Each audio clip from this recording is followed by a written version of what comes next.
Hello everyone. I wanted to do a different type of video this time where instead of my normal match review, I'm going to be going over just some general tips for Summoner Wars strategy. This is for Summoner Wars 2nd edition, and I'm just hoping that, maybe this video could help level up everyone's game, and this is going to be targeted more towards the intermediate to advanced level players.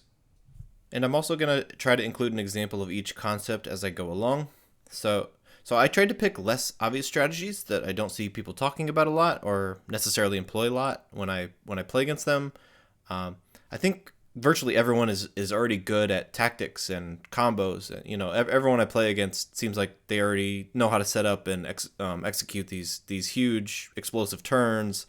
And so I'm not really going to go into those areas as much. And so we'll try to delve into some other topics here. Okay, so tip number 1 is to take more risks when your opponent's hand is less coordinated, and also just to pay attention to hand coordination in general.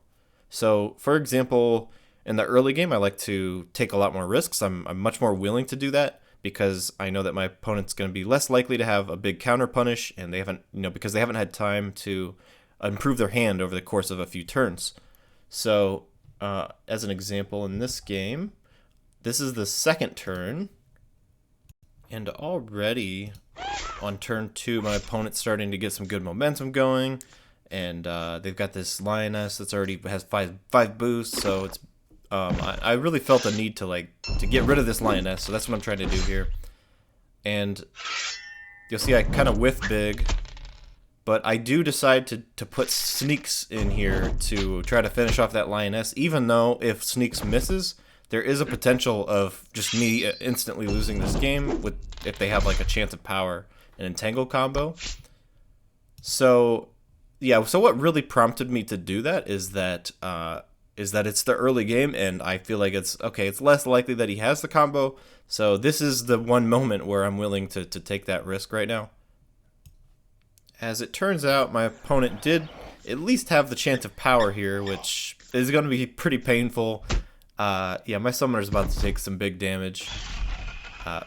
But yeah, so the risk did not pay off, but I just wanted to use this as an example to show you, how I came to that decision and what kind of things I'm thinking about. Now, there's other times where I will take risks as well. The other big one is when you notice your opponent has, used all 5 of their cards in a turn, or, discarded everything. So when they draw 5 new cards, you know that they're not going to have as coordinated of a hand. So that's a good time to take a risk. And, as they slow their discards down, you know that they're probably having built some sort of big combo now, and that's when you want to be very cautious. Now we're going to move on to tip number 2, and conveniently this game will transition right into that in this next turn. So tip number 2 is to use your opponent's gates as cover. The Cave Goblins are a really good faction to show this off with because they're really good at exploiting it. Now, this is something I do with every faction, and I think about with every faction. It's just something that's constantly on my mind, is trying to keep the fight in front of the opponent's gates if possible. And that way, it's because it makes it very hard on them to counter punish you. It's just a lot harder for them to punish you back when you've got the protection of their gate in front of you. So on this turn, for example, I made sure to leave that lane open and clear of my units, where the lane where Abuashi is. So I didn't want to have any targets there for Abuashi. And you'll see that all of my units are lined up in the same lanes as my opponent's gates.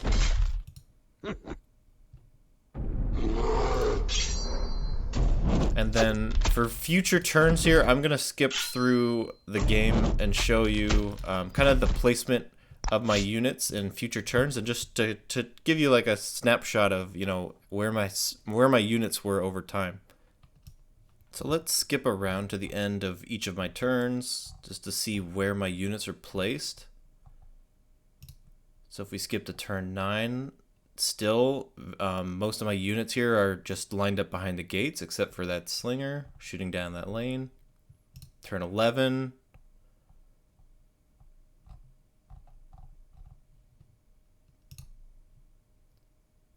again, just really trying to keep everything in front of the gates here and not charging forward in the open lanes.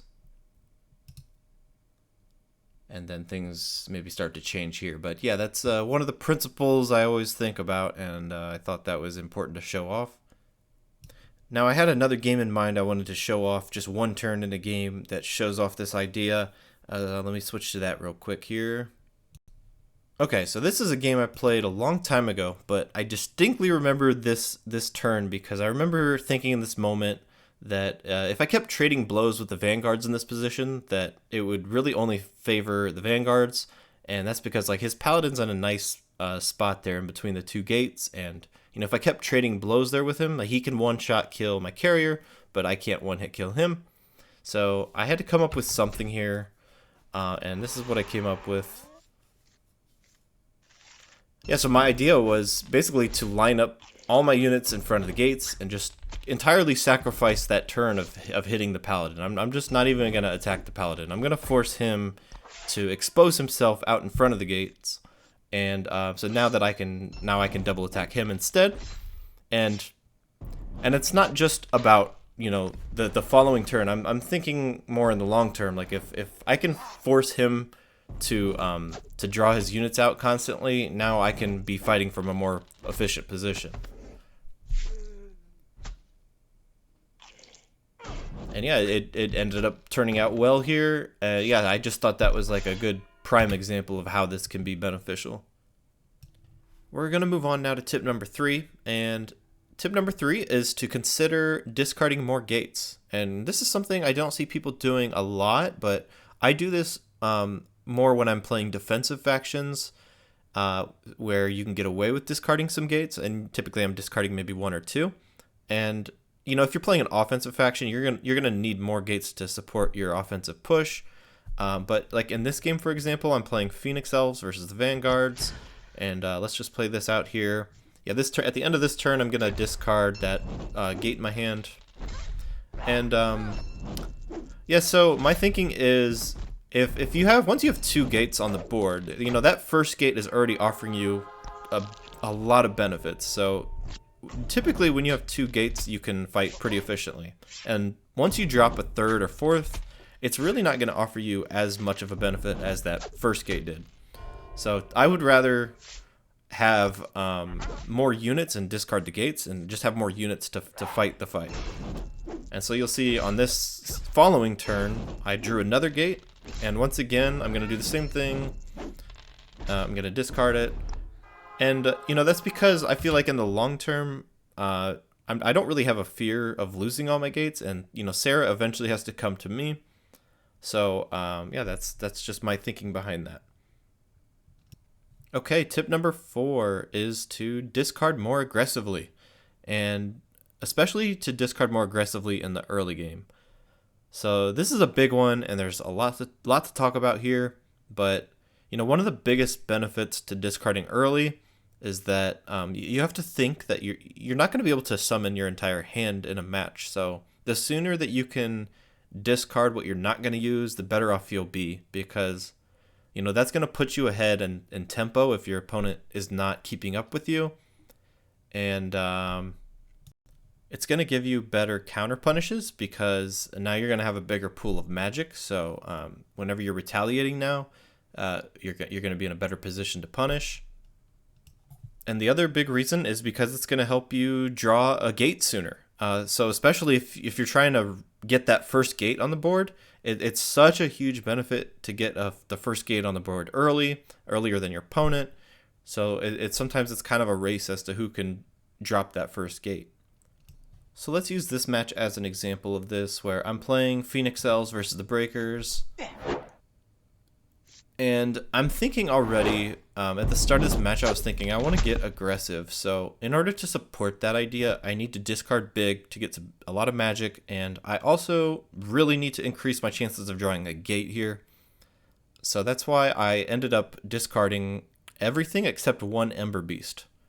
So, okay, let's break this down. So if you let's say you discard 1 copy of each common. That's really not going to hurt you that much because you have 3 more copies in the deck, and like typically it's going to be kind of hard to summon, every common anyway. So it's not bad to just get those out of the way. Now, Finessa, I discarded because typically it's pretty hard to play that first champion that you draw and to afford it. So a lot of times I'm just discarding the first champion I get, especially if it's on the very first turn. Now I don't have any event cards, but if I draw an event that's maybe not the best event, discarding the first copy of an event is it's hardly ever a bad play, because if you draw a second copy of that event, usually they don't combo well together, and it hurts your hand more than it helps it. So it's really not a bad play just to discard that first copy. So after discarding, I end up with 7 magic. So I got a big pool of magic to work with. Now, while I didn't find the gate I was looking for, I'm at least closer to finding one now. And so in general, I would say early game I like to discard a little more aggressively, but then once I get to about the second half of the game, that's when I really slow things down. And I you got to think about not discarding too many units, because the risky part of discarding a lot of units is that you may need every single one of them that's left to fight and to keep trading. So so the risk of too aggressively discarding is that you may end up losing an economic battle if there's a lot of trades going on. Now for my final tip. So tip number 5 is to consider sacrificing your turn to improve your hand or your position, or both. So a lot of times you probably feel the need to be constantly killing a unit every turn, but sometimes there may be better options than that. Like if you feel like throwing a unit out there will cause you to kind of lose an economic trade or something, like you're going to be losing more resources than your opponent, then maybe consider playing like a nothing move, but basically charge up to make your next move way stronger. And this isn't something that's going to come up all that often, but when it does, it could be the difference between winning or losing. The example I'm going to use for this was this game I played as Savannah Elves against the Breakers. And okay, so in this position, I can summon a Border Archer and go after that Wind Mage and potentially kill it. But I didn't really like that, because I felt like I'm spending, a 2 summon cost unit to kill a 1 summon cost unit, and then he's just going to retaliate and probably kill my Border Archer in return. So I didn't really like that trade. And also I would have to spend 2 of my boosts from Abuashi, or that extra boost that I have, and I'd have to put it on the Border Archer in order to even get a kill. So I didn't really like, spending it on that either.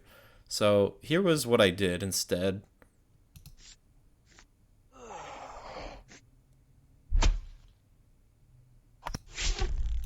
So instead of attacking anything, I decided to use this turn to improve my position and put my units in more active positions. And also I discarded a couple cards to hopefully improve my hand the next turn. And I also spent that extra boost and put it on the Lioness, so that now hopefully on the following turn, if I need to boost that Border Archer, now I'm not going to feel bad, because I'm not just wasting a boost somewhere. So at the cost of 1 health point on my Summoner, I guess giving my opponent an initiative here, I feel like the benefit though is that now on my next turn I'm gonna have a potentially a big momentum swing, and I can be hopefully attacking with 2 units rather than 1 at a time. I'm hoping when I put the Border Archer forward that I can get another unit on the front lines with it at the same time. I guess I'll show you what happened in this game and just show you the outcome of the next turn.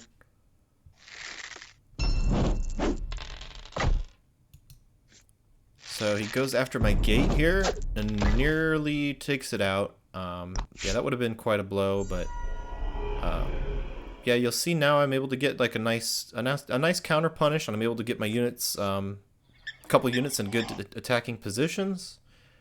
And really, if I had put my Border Archer out there, kind of out on its own, I felt like it would have been overextended, and the fighting wouldn't have taken place, in a zone where it would have been beneficial to me.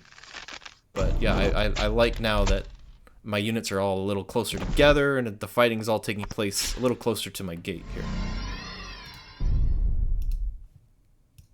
That's everything I've got for this one. Tell me what you think about these tips and if they're helpful. If they are, maybe I'll do more in the future as I think of more. So yeah, thank you again for watching.